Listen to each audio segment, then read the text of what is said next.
अस्सलामुअलैकुम किसान वीरो, अज तुहानूं दस्सांगे कि खाद किहड़े टाइम ते किहड़ी नरमे नूं पाउणी आ ताकि साडी जिहड़ी पैदावार आ जिहड़ी ओह अच्छी आवे ते साडा जिहड़ा खर्चा घੱਟ ਤੋਂ घੱਟ होवे।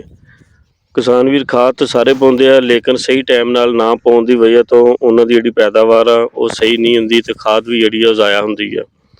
नरमे दी फसल ते तुसीं इह करना कि खाद जिहड़ी पाउणी आ सब तो जिहड़ी पहिलों खाद दी जरूरत हुंदी नरमे दी फसल नूं 35-40 दिन ਦੇ ਅੰਦਰ ਸਭ ਤੋਂ ਜ਼ਿਆਦਾ ਫਾਸਫੋਰਸ ਦੀ ਲੋੜ ਹੁੰਦੀ ਆ। ਤੁਸੀਂ ਕੀ ਕਰਨਾ DAP ਨਾਈਟ੍ਰੋਫਾਸ ਜਾਂ ਫਿਰ ਸਸਤਾ ਅਗਰ ਫਾਰਮੂਲਾ ਲਾਉਣਾ ਤਾਂ MAP ਜਿਹਨੂੰ 61-12 ਕਹਿੰਦੇ ਆ ਉਹ 10 ਕਿਲੋ ਤੁਸੀਂ ਲਾਜ਼ਮੀ ਉਹਦੇ ਨਾਲ ਤੁਸੀਂ 5-6 ਲੀਟਰ ਹਿਊਮਿਕ ਐਸਿਡ ਪਾ ਦੇਣਾ ਤੇ ਨਾਲ ਉਹਦੇ ਜ਼ਿੰਕ ਜਿਹੜਾ ਲਿਕੁਇਡ ਆ 10% ਵਾਲਾ 3 ਤੋਂ 4 ਲੀਟਰ ਤੁਸੀਂ ਉਹ ਪਾ ਦੇਣਾ। ਇਹ ਪਾਉਣ ਦਾ ਇਹਦਾ ਤਰੀਕਾਕਾਰ ਕੀ ਹੋਊਗਾ ਕਿ ਪਹਿਲਾਂ ਤੁਸੀਂ ਡਰਮ 'ਚ ਪਾਣੀ ਪਾ ਲੈਣਾ ਵਾ। ਡਰਮ 'ਚ ਪਾਣੀ ਪਾਉਣ ਤੋਂ ਬਾਅਦ ਤੁਸੀਂ ਹਿਊਮਿਕ ਐਸਿਡ ਪਾਉਣਾ ਵਾ। ਹਿਊਮਿਕ ਐਸਿਡ ਨੂੰ ਹੱਲ ਕਰਨ ਤੋਂ ਬਾਅਦ ਤੁਸੀਂ ਇਹਦੇ ਵਿੱਚ ਜਿਹੜੀ ਆ 61-12 MAP ਪਾਉਣੀ ਆ ਜਾਂ ਨਾਈਟ੍ਰੋਫਾਸ ਪਾਉਣੀ ਆ। ਉਹ ਸ਼ਾਮਲ ਕਰਨ ਤੋਂ ਬਾਅਦ ਐਂਡ 'ਤੇ ਤੁਸੀਂ ਜ਼ਿੰਕ ਇਹਦੇ 'ਚ ਸ਼ਾਮਲ ਕਰਨਾ ਵਾ। ਫਿਰ ਇਹਦਾ ਕੋਈ ਰਿਐਕਸ਼ਨ ਨਹੀਂ ਆਊਗਾ ਔਰ ਇਹ ਜ਼ਬਰਦਸਤ ਫਾਰਮੂਲਾ ਬਣੂਗਾ ਔਰ ਤੁਹਾਡਾ ਇਹ 'ਚ ਖਰਚਾ ਵੀ ਬੜਾ ਘੱਟ ਹੋਊਗਾ। ਪਹਿਲਾ ਮਰਹਲਾ ਜਿਹੜਾ ਫਾਸਫੋਰਸ ਸਭ ਤੋਂ ਬਹੁਤੀ ਪੌਦੇ ਨੂੰ ਲੋੜ ਹੁੰਦੀ ਆ ਕਿਉਂਕਿ ਇਹਨੇ ਜੜ੍ਹਾਂ ਬਣਾਉਣੀਆਂ ਹੁੰਦੀਆਂ ਵਾ। ਇਸ ਟਾਈਮ ਇਹਨੂੰ ਫਾਸਫੋਰਸ ਸਭ ਤੋਂ ਜ਼ਿਆਦਾ ਪੌਦਾ ਲੈਂਦਾ ਵਾ।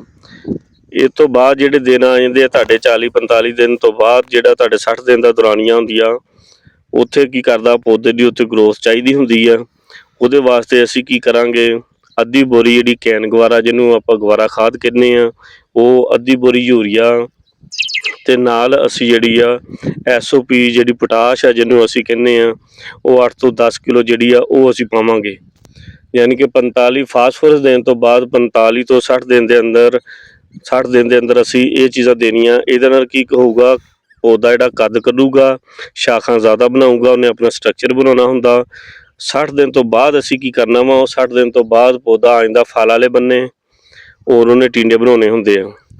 ਤੇ ਜਿਹੜੀ ਸਭ ਤੋਂ ਅਹਿਮ ਖਾਦ ਆ ਨਰਮੇ ਦੀ ਉਹ ਹੈਗੀ ਆ ਪੋਟਾਸ਼ ਜਿੱਥੋਂ ਸਾਰੇ ਜ਼ਿਮੀਂਦਾਰ ਜਿਹੜੇ ਆ ਕੰਨੀ ਕਤਰਾਉਂਦੇ ਆ ਕਿਉਂਕਿ ਇੱਕ ਤਾਂ ਉਹ ਮਹਿੰਗੀ ਆ। ਤੁਸੀਂ ਇਹ ਕਰਨਾ ਦੂਸਰੀਆਂ ਖਾਦਾਂ ਘਟਾ ਕੇ ਪੋਟਾਸ਼ 'ਤੇ ਤੁਸੀਂ ਜ਼ਿਆਦਾ ਫੋਕਸ ਦੇਣਾ। ਦੂਸਰੀਆਂ ਖਾਦਾਂ ਦੀ ਤੁਸੀਂ ਤਰਤੀਬ ਜਿਹੜੀ ਆ ਉਹ ਸਹੀ ਕਰ ਲੈਣੀ ਆ। 35 ਤੋਂ 45 ਦਿਨ ਦੇ ਅੰਦਰ ਤੁਸੀਂ ਫਾਸਫੋਰਸ ਦੇ ਦੇਣੀ ਆ। ਠੀਕ ਹੋ ਗਿਆ। ਉਸ ਤੋਂ ਬਾਅਦ ਤੁਸੀਂ ਜਿਹੜੀ ਆ ਦਰਮਿਆਨ ਵਾਲੇ ਟਾਈਮ ਦੇ ਵਿੱਚ ਕੈਨ ਗਵਾਰਾ ਅਤੇ ਅੱਧੀ ਬੋਰੀ ਯੂਰੀਆ ਤੇ ਨਾਲ ਪੋਟਾਸ਼ ਦੇ ਦਿਓ। ਇਹਦੇ ਤੁਹਾਡਾ ਪੌਦਾ ਜਿਹੜਾ ਬਿਹਤਰੀਨ ਗਰੋਥ ਕਰੂਗਾ ਔਰ ਸ਼ਾਖਾਂ ਜ਼ਿਆਦਾ ਤੋਂ ਜ਼ਿਆਦਾ ਬਣਾਊਗਾ। 60 ਦਿਨ ਤੋਂ ਬਾਅਦ ਤੁਸੀਂ ਕੀ ਕਰਨਾ ਵਾ ਫਿਰ ਦੁਬਾਰਾ ਤੁਸੀਂ ਇਹਨੂੰ ਕੋਈ ਪੋਟਾਸ਼ ਦੇ ਦੇਣੀ ਆ। ਅੱਗੇ ਤੁਸੀਂ ਅਗਰ 8 ਕਿਲੋ ਦੇ ਚੁੱਕੇ ਆ ਤਾਂ ਇੱਥੇ ਥੋੜ੍ਹੀ ਦੇ ਦਿਓ, ਇਹਨੂੰ 5 ਕਿਲੋ ਦੇ ਦਿਓ। ਨਾਲ ਕੋਈ ਮੈਗਨੀਸ਼ੀਅਮ ਸਲਫੇਟ ਜਿਹੜਾ ਵਾ ਸਸਤਾ ਜਿਹਾ ਫਾਰਮੂਲਾ ਵਾ ਕੋਈ 5 ਕਿਲੋ ਉਹ ਦੇ ਦਿਓ। ਅਗਰ ਬੋਰਾਨ ਅਗਰ ਅਵੇਲੇਬਲ ਹੋ ਜਾਏ ਤਾਂ ਉਹਦੀ ਤੁਸੀਂ ਸਪਰੇਅ ਕਰ ਲਓ। ਇਹਦੇ ਨਾਲ ਕੀ ਹੋਊਗਾ ਫੁੱਲ ਜਿਹੜੇ ਤੁਹਾਡੇ ਮਜ਼ਬੂਤ ਹੋਣਗੇ, ਟਿੰਡੇ ਜਿਹੜੇ ਆ ਉਹ ਬਹੁਤ ਬਿਹਤਰ ਹੋਣਗੇ, ਫਲ ਦਾ ਘੇਰਾ ਨਹੀਂ ਹੋਊਗਾ। ਔਰ 90 ਦਿਨ ਤੋਂ ਬਾਅਦ ਤੁਸੀਂ ਫਿਰ ਕੀ ਕਰਨਾ ਵਾ ਜਿਹੜਾ ਤੁਹਾਡਾ ਫਿਰ ਟਾਈਮ ਹੁੰਦਾ ਵਾ ਉਹਦੇ 'ਚ ਹੁੰਦਾ ਵਜ਼ਨ ਅਤੇ ਕੁਆਲਿਟੀ ਤੁਹਾਡੀ ਬਣਦੀ ਹੁੰਦੀ ਆ। ਪੋਟਾਸ਼ ਇਸ ਵਾਸਤੇ ਮੈਂ ਬਾਰ-ਬਾਰ ਕਹਿ ਰਿਹਾ ਕਿ ਪੋਟਾਸ਼ ਦੇ ਨਾਲ ਹੀ ਤੁਹਾਡਾ ਵਜ਼ਨ ਬਣਨਾ ਵਾ, ਕਪਾਹ ਦੀ ਤੁਹਾਡੀ ਕੁਆਲਿਟੀ ਬਣਨੀ ਆ, ਬਨੋਲੇ ਦਾ ਤੁਹਾਡਾ ਵਜ਼ਨ ਆਉਣਾ ਵਾ। ਉੱਥੇ ਫਿਰ ਤੁਸੀਂ ਕੋਈ ਪੋਟਾਸ਼ ਇਹਨੂੰ ਦੇਵੋ ਜਿੰਨੀ ਤੁਸੀਂ ਦੇ ਸਕਦੇ ਆ, ਮਸਲਨ 5 ਕਿਲੋ ਦੇ ਸਕਦੇ ਆ, 10 ਕਿਲੋ ਦੇ ਸਕਦੇ ਆ। ਨਾਲ ਇਹਨੂੰ ਯੂਰੀਆ ਜਿਹੜੀ ਆ ਉਹ ਦੇਣੀ ਆ ਲੇਕਿਨ ਥੋੜ੍ਹੀ ਮਿਕਦਾਰ 'ਚ ਦੇਣੀ ਆ, ਜ਼ਿਆਦਾ ਨਹੀਂ ਦੇਣੀ। ਅਗਰ ਜ਼ਿਆਦਾ ਦਓਗੇ ਤਾਂ ਵਾਈਟ ਫਲਾਈ ਜਿਹੜੀ ਆ ਸਫੈਦ ਮੱਖੀ ਉਹ ਜ਼ਿਆਦਾ ਹਮਲਾ ਕਰੂਗੀ। ਇਹ ਪੋਟਾਸ਼ ਦੇਣ ਦੇ ਨਾਲ ਕੀ ਹੋਊਗਾ ਟਿੰਡੇ ਦਾ ਵਜ਼ਨ ਜ਼ਿਆਦਾ ਆਊਗਾ, ਰੇਸ਼ਾ ਜਿਹੜਾ ਹੁੰਦਾ ਵਾ ਉਹ ਜ਼ਿਆਦਾ ਬਿਹਤਰ ਬਣੂਗਾ। ਇੱਕ ਛੋਟਾ ਜਿਹਾ ਫਾਰਮੂਲਾ ਤੁਹਾਨੂੰ ਦੱਸਦੇ ਆ ਜਿਹੜਾ ਤੁਸੀਂ ਯਾਦ ਰੱਖ ਸਕਦੇ ਆ।